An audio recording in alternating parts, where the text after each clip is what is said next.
Assalamualaikum warahmatullahi wabarakatuh. Salam persaudaraan. Saudaraku, kita ketahui bersama bahwa telah diputuskan oleh Mahkamah Agung bahwa kitalah yang berhak menggunakan nama Persaudaraan Setia Hati Trate dan logo Persaudaraan Setia Hati Trate. Tidak boleh ada pihak lain yang menggunakan merek terdaftar tersebut tanpa mendapat izin kita. Apabila ada pihak-pihak lain yang menggunakan, maka itu pelanggaran hukum dan pelanggaran hak-hak kita. Saudaraku, akhir-akhir ini adik-adik kita beberapa menjadi pesakitan, beberapa menjadi pelaku tindak pidana. Mereka mengetahui bahwa kitalah yang benar, maka mereka berupaya menertibkan pihak-pihak lain yang menggunakan merek terdaftar kita tanpa izin dari kita. Tentu saja ini sebenarnya adalah baik, karena memang kita sebagai warga Persaudaraan Setia Hati Trate telah diberi kewajiban harus berani berdiri di atas kebenaran dan keadilan. Tetapi dengan tanpa kewenangan, dengan tidak sesuai dengan tata cara yang benar menurut hukum, maka menjadikan mereka yang seharusnya menjadi pahlawan tapi justru menjadi penjahat. Ini menjadi keprihatinan kami yang luar biasa. Saudaraku, merek Persaudaraan Setia Hati Trate dilindungi di kelas 41 kategori jenis-jenis penyediaan jasa olahraga, pencaksilat salah satunya. Apabila terjadi pelanggaran, ini tidak otomatis bisa ditindak secara hukum, karena dalam kategori delik aduan tidak ada pidana jika belum diadukan. Maka jangankan adik-adik yang tidak memiliki kewenangan, aparat hukum saja tidak diperkenankan menindak sebuah pelanggaran merek tanpa adanya pengaduan terlebih dahulu dari si korban. Nah, siapa si korban? Ya, pihak-pihak yang memiliki hak. Siapa? Yaitu Ketua Dewan Pusat, Ketua Umum Pusat, dan Ketua Cabang.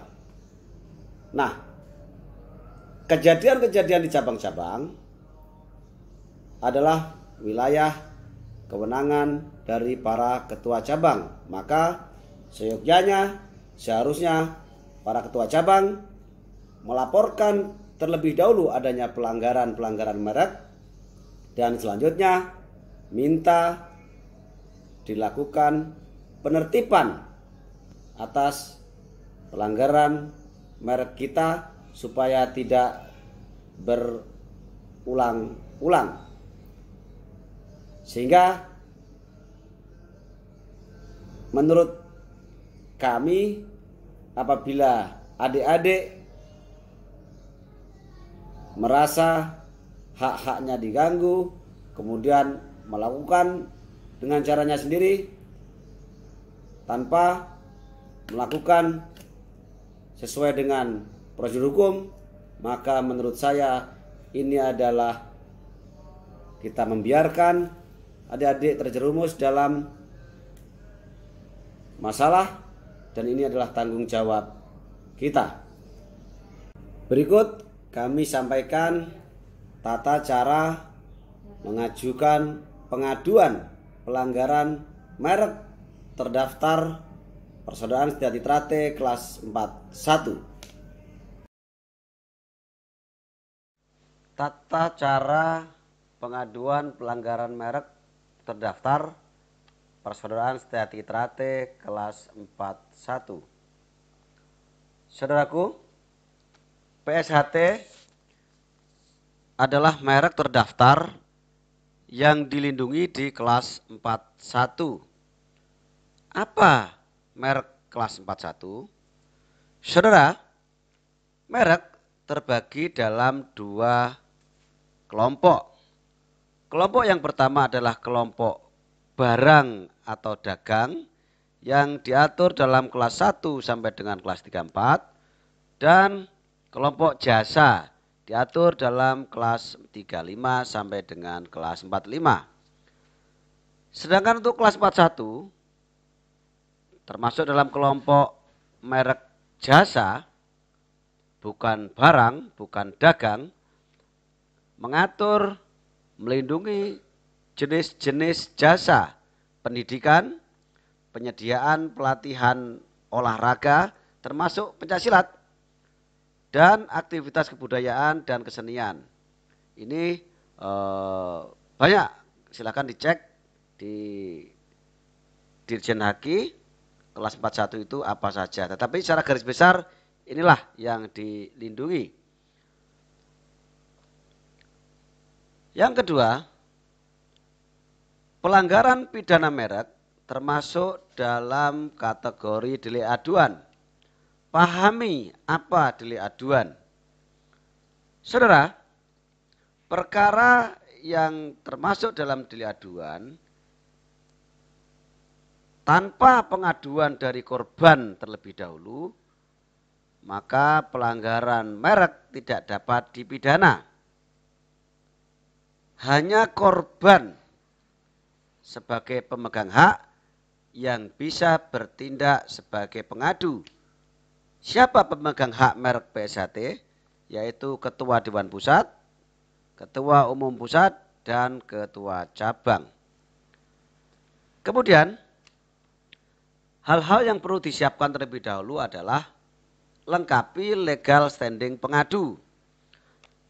Karena dalam delik aduan tidak bisa semua orang mengadu, hanya si korban, maka harus jelas siapa dia yang mengadu.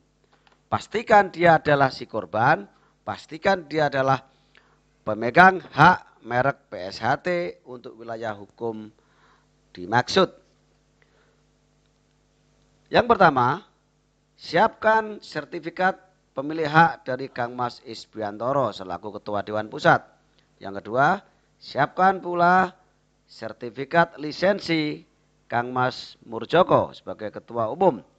Berikutnya, siapkan surat kuasa penggunaan merek kepada Ketua Cabang untuk wilayah hukum Ketua Cabang.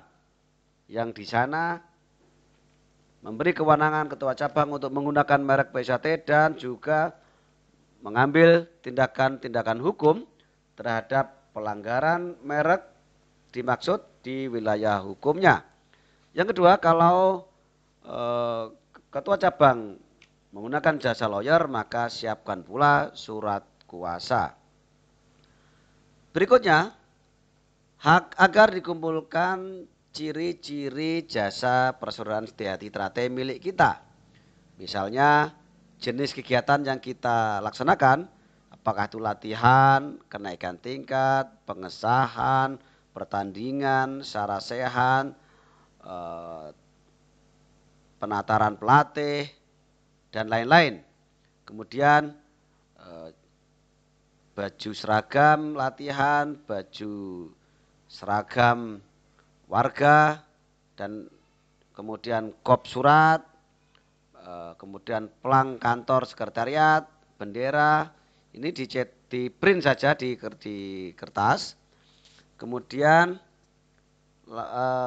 keuangan, misalnya edaran biaya pendaftaran, biaya pengesahan, biaya kenaikan tingkat, proposal pertandingan yang mencantumkan biaya pendaftaran, kemudian kartu pembayaran dan lain-lain. Ini untuk membuktikan kerugian bahwa kalau di tempat kita biaya pengesahan misalnya 1 juta per orang, maka jika di sana ada 100 orang, maka ya 1 juta kali 100 orang itulah kerugian kita. Dan mungkin juga perlu dicetak kartu tanda anggota sebagai contoh ciri-ciri jasa PSHT yang membedakan jasa pelatihan olahraga pencaksilat kita dengan perguruan-perguruan yang lain. Berikutnya, kumpulkan bukti pelanggaran yang dilakukan oleh pihak-pihak tertentu dengan catatan dalam 6 bulan terakhir, ya. 6 bulan, jangan lewat dari itu. Kenapa? Nah, itu SOP yang diamanatkan oleh Dirjen Haki. Misalnya bukti tentang kegiatan pelatihan pencaksilat mereka, apakah itu foto, video, upload di medsos, dan siapkan pula saksi yang mengetahui tentang kapan kegiatan mereka itu dilakukan, di mana, dan siapa saja. Kemudian barangkali mereka pernah mengeluarkan surat-surat yang ditandatangani, lazimnya ditandatangani oleh ketua cabang dan sekretaris. Di situ biasanya mencantumkan nama, logo, dan ada logo IPSI di dalam kop surat mereka, ada stempel pula.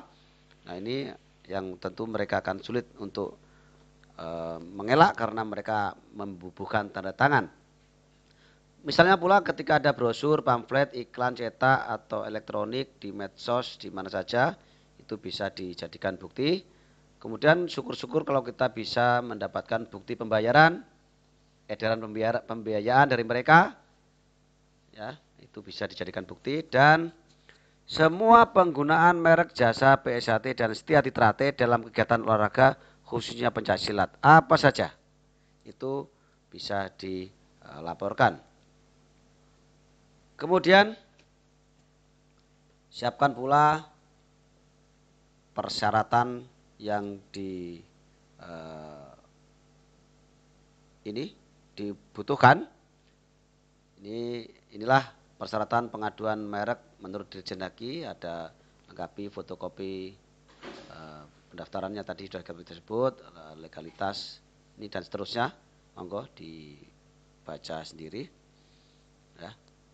Kemudian siapa yang diadukan, orang perorangan atau badan hukum yang menggunakan nama dan logo perusahaan Setia Trate dan Setia Trate untuk kegiatan jasa penyediaan pelatihan olahraga khususnya pencaksilat. Yang kedua, paling mudah adalah melaporkan ketua dan sekretaris karena biasanya mereka menandatangani surat-surat dan lain-lain, ya. Kemudian siapkan pula salinan putusan dan dipahami pembatalan badan hukum PSHT abal-abal dan perkara sengketa merek. Ini disiapkan kedua-duanya dan dipahami, ya. Nah, perlu dipahami pula bahwa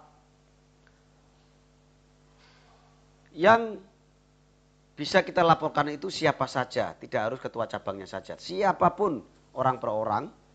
Dan kemudian apabila sudah dilaporkan, kemudian melakukan kegiatan lagi, maka kegiatan berikutnya itu juga bisa dilaporkan kembali, ya. Sehingga jangan terbatas pada satu laporan saja, ya. Sehingga ini bisa sebagai kegiatan yang berulang. Demikian tata cara pengaduan pidana merek terdaftar PSHT. Semoga berguna. Salam persaudaraan, Setia Trate Jaya.